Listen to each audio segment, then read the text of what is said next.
The goal came in the 89th minute. United States versus Argentina. World Cup Semifinal. MetLife Stadium. 80,217 people on their feet. Diego Rivera, 16 years old substitute, on the pitch for 13 minutes, received the ball 30 yards from goal and did something that nobody in that stadium had seen a 16-year-old do at a World Cup before. He scored. The crowd broke open. Diego turned, found the camera, pointed at the sky. Then he turned again, and pointed at the corner of the stadium where the cleaning crew stood. His father was still holding the mop. The parking lot behind the Riverside Community Center on Jefferson Avenue was not a training ground. It had no grass, no goalposts, just 2 orange cones that Marco had bought from a hardware store and placed 8 yards apart every evening for 11 years. No floodlights, just the amber glow from the parking lot lamps that flickered when the wind was strong and stayed on until 11 when the timer cut them. It was where Diego Rivera had learned to play football. Every evening. 6 days a week. 11 years. Marco had been there for every single one. Not as a spectator. As a coach. The kind of coach who arrives before the player and stays after. Who knows which drill comes next before the previous one ends. Who has studied the game with a particular intensity of someone who cannot afford formal qualifications but understands that love and attention, applied with enough consistency, produce their own kind of expertise. Diego was 16 years old now and stood 5 feet 10 in his training shoes, which were the 3rd pair Marco had bought him in 2 years because he grew faster than they budgeted for. He had his mother's pace. The kind of pace that is not just speed but instinct, the ability to read where space will be before it exists. Elena had died when Diego was 4. A Tuesday morning. A car that didn't stop. Diego did not remember her face without photographs. But he remembered, somehow, the way children remember things below the level of language. The feeling of being held by someone who moved quickly and laughed easily and made everything feel like it was going to be fine. He played like that. That morning Diego sat at the kitchen table with his training bag already packed. It was always packed the night before, another of Marco's rules, eating breakfast while Marco made his lunch for school. Coach Martinez called again, Diego said. Marco set the sandwich box in the bag without looking up. I know, he said. He said the national team scout is coming to the regional tournament. I know, Marco said again. Diego looked at his father's back. Are you nervous? He asked. Marco turned around. He looked at his son, 16 years old with his mother's eyes and 11 years of parking lot training in his legs, and thought about the question with the care he gave most things. No, he said. Diego looked at him. Because you're ready, Marco said. You've been ready for 3 years. The scout just hasn't seen it yet. Diego looked at his breakfast. What if he doesn't pick me? Marco sat down across from him. Then we go back to the parking lot, he said. And we keep going until someone does. Diego was quiet for a moment.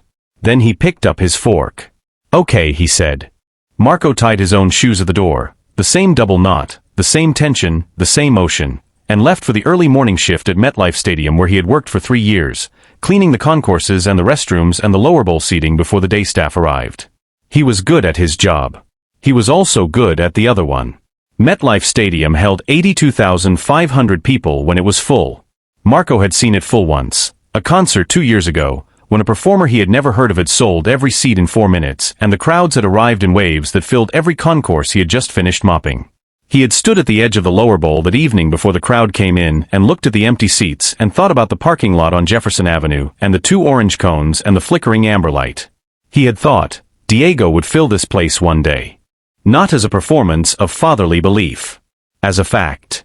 The kind of fact that 11 years of watching someone train every evening produces. A certainty that is not hope but observation, accumulated and compounded until it becomes something you simply know.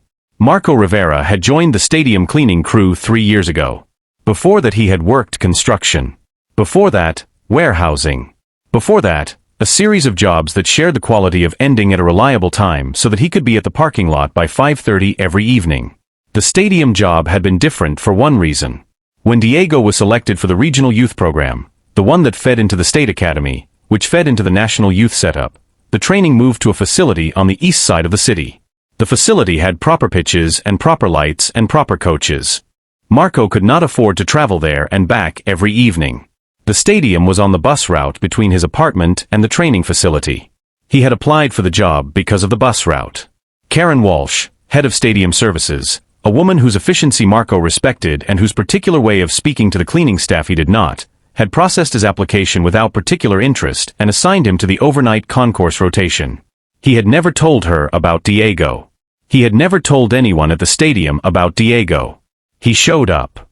He did his work. He took the bus to the training facility. He watched Diego train from the walkway above the pitch when the coaches allowed observers. He took the bus home. He did this for 3 years. Until the World Cup came to MetLife.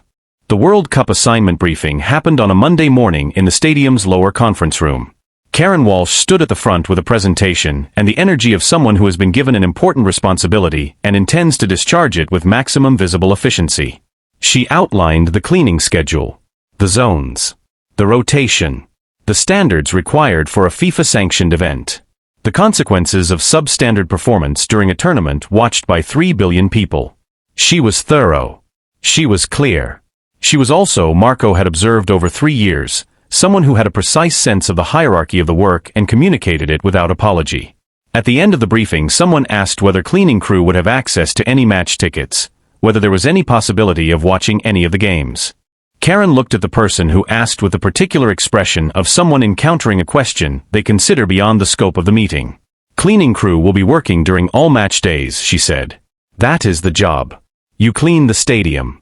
You don't watch what happens in it. She gathered her papers. If you wanted to watch football, you should have chosen a different career. The room was quiet. Marco said nothing. He wrote down his zone assignment in the small notebook he kept in his jacket pocket and left the briefing. That evening Diego called from the training camp. "Dad," he said. "I got called up." Marco stood in the corridor outside his apartment door. "To what?" he said. "The senior squad," Diego said. "For the World Cup. Dad, I'm in the squad." Marco put his hand on the wall. "Which games?" he said. "All of them," Diego said. "Dad. All of them." Marco went back inside the apartment. He sat at the kitchen table. The orange cones were in the corner of the room. He had brought them inside when the parking lot had been resurfaced 2 months ago and had not found a reason to take them back out. He looked at them for a while. His son was in the World Cup squad. His son was going to play, if selected, in MetLife Stadium. The stadium where Marco worked the overnight concourse rotation. He was going to clean the pitch-side areas the morning of the games his son might play in. He had not planned this. But he had also, he realized, been preparing for it his entire adult life. What happened on the night of the semi-final was something Marco had not told anyone about. Not until now. The World Cup group stage came first. USA played 3 group games at MetLife. Diego was on the bench for the first. He came on for 12 minutes in the second, his first senior international appearance, which Marco watched from the concourse walkway where cleaning crew were permitted to observe during matches as long as they remained behind the barrier. He gripped the barrier railing with both hands the entire 12 minutes. Diego touched the ball 4 times. Lost it twice. Won it back once. Crossed it into the box on the last touch, a cross that was slightly overhit but showed, to anyone watching carefully, the exact quality of pace and precision that 11 years of parking lot training had developed. Marco took the bus home after his shift and sat at the kitchen table and wrote 3 things in his notebook. Cross was good. Needs to check shoulder earlier. He was ready. He was ready for all of it. The round of 16. The quarter-final. USA progressed through both. Diego played more each game, 20 minutes, then 35, then a full half. He was not the story of the tournament, not yet, but he was becoming a name. A name that commentators mentioned with a particular quality of attention, the attention that means they are preparing for something. Marco watched every minute he could from the walkway. Karen Walsh had seen him there twice. The first time she had said nothing. The second time, before the quarterfinal, she had stopped beside him. "You know this walkway is for transit only during matches," she said. Marco had his hands on the railing. Below him on the pitch the warm-up was happening. Diego was visible, number 11, running patterns with the intensity he had always brought to the parking lot. "I know," Marco said. "Then you should move along," Karen said. Marco looked at his son on the pitch for one more moment. Then he picked up his equipment and moved along. He watched the rest of the quarterfinal through a gap in the equipment room door. USA won on penalties. Diego had not played. Marco cleaned the pitch side areas afterward and took the bus home and called Diego from the stop outside the stadium. "You were watching," Diego said. "From the equipment room door," Marco said. A pause. "Dad," Diego said. "I know," Marco said. "Get some sleep." Semifinal Thursday. USA versus Argentina. The stadium was as full as Marco had ever seen it. He had finished his pre-match concourse duties by 6. His zone for the match itself was the lower bowl concourse on the south side, cleaning as the crowd came in, maintaining through the first half, cleaning again at halftime. It was the closest to the pitch his zone assignment put him. He had not asked for that zone. It had been assigned to him 3 weeks earlier by the rotation schedule. He had said nothing about it to anyone. The match started at 8. Marco cleaned the south concourse during the first half, the particular motion of the work automatic enough now that he could listen to the crowd and understand what was happening on the pitch without seeing it. The roar at the 34th minute told him Argentina had scored. The silence that followed told him what 80,000 people felt about that. He kept cleaning. At halftime he was in his position, equipment ready, concourse clear. The teams came out for the second half. USA pushed. Argentina held. The crowd built and released and built again. 76 minutes. Marco heard the announcement from the fourth officials board, substitution, USA, number 11. He stopped.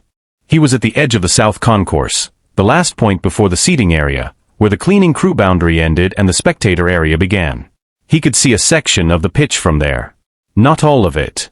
A diagonal strip, the south penalty area, part of the midfield. He stood at the boundary. Karen Walsh was somewhere in the stadium doing her walkthrough. Marco stood at the boundary and watched the strip of pitch he could see. 83rd minute. 86th. 88th. Then, in the strip of pitch he could see, a figure in a white number 11 jersey received the ball. Took one touch. Looked up. And shot. Marco could not see the goal from where he stood. He heard it. 80,217 people told him exactly what had happened. He stood at the boundary of the south concourse of MetLife Stadium, in his cleaning uniform, mop in hand, and he did not move. He could not move. He stood there while the crowd around him became a single sound, the particular sound of something people have waited for arriving at last, and he held the mop and looked at the strip of pitch and watched Diego Rivera run toward the corner flag doing something Marco had watched him do in a parking lot on Jefferson Avenue 1,000 times. Diego turned. Found the camera. Pointed at the sky. For his mother. Then he turned again. And pointed at the south concourse. At the boundary where cleaning crews stood. At the man in the cleaning uniform. At his father. The final whistle came 6 minutes later. USA won. Argentina won after 90 minutes. USA won on penalties. Diego took the third penalty. He scored. Marco had moved back from the boundary by then. Karen Walsh had come through the concourse at 89 minutes and he had stepped back and kept his head down and let her pass. She had not looked at the pitch. She had looked at her clipboard. Marco had looked at the penalty spot. After the final whistle, after the pitch had filled with players and staff and cameras and the particular organized chaos of a World Cup progression celebration, Marco began his post-match concourse duties. He was in the third section of the south concourse when he heard his name. Not his cleaning crew designation. His name. Marco Rivera. He turned. Diego was there. Still in his number 11 jersey. Sweat-soaked. Tournament accreditation around his neck. 2 members of the coaching staff behind him. A camera, the broadcast camera, following him. Diego had told the head coach after the final whistle that there was someone he needed to find. The coach, a man named Harrington who had grown up watching football in a small apartment with a father who worked 2 jobs, had said, "Then let's go find him." Diego stood in the south concourse of MetLife Stadium, 16 years old, World Cup semifinal scorer, USA national team, in front of his father in a cleaning uniform. Marco was still holding the mop. Diego looked at his father. At the uniform. At the mop. At the man who had set 2 orange cones in a parking lot every evening for 11 years. He walked forward. And put his arms around him. The camera found them. The broadcast picked it up. The image went around the world before the cleaning crew had finished the south concourse. A boy in a number 11 jersey. A man in a cleaning uniform. Still holding the mop. Marco Rivera finished his shift that night. He did not leave early. He did not ask to be excused. He finished the South Concourse, completed his sign-out, and took the bus home at 2 in the morning. Diego called from the team hotel at 2:15. "Dad," he said. The whole world saw. "I know," Marco said. "Are you okay?" Marco looked out the bus window at the city at 2 in the morning, empty and quiet and lit by the particular amber of streetlights that reminded him of parking lot lamps. "Yes," he said. "Are you proud?" Diego asked. Marco looked at the window. "I've been proud since the parking lot," he said. Diego was quiet for a moment. "Dad," he said. "Get some sleep," Marco said. "There's a final on Sunday." The USA played in the World Cup final. Diego started. Marco watched from the South Concourse. Karen Walsh walked past him at the 63rd minute, saw him at the boundary, looked at the pitch, looked at the number 11, looked back at Marco. She said nothing. She moved along. Marco watched his son play in a World Cup final. In a cleaning uniform. Holding a mop. Subscribe. Because every week we tell the stories of the people who showed up every night, whether anyone was watching or not.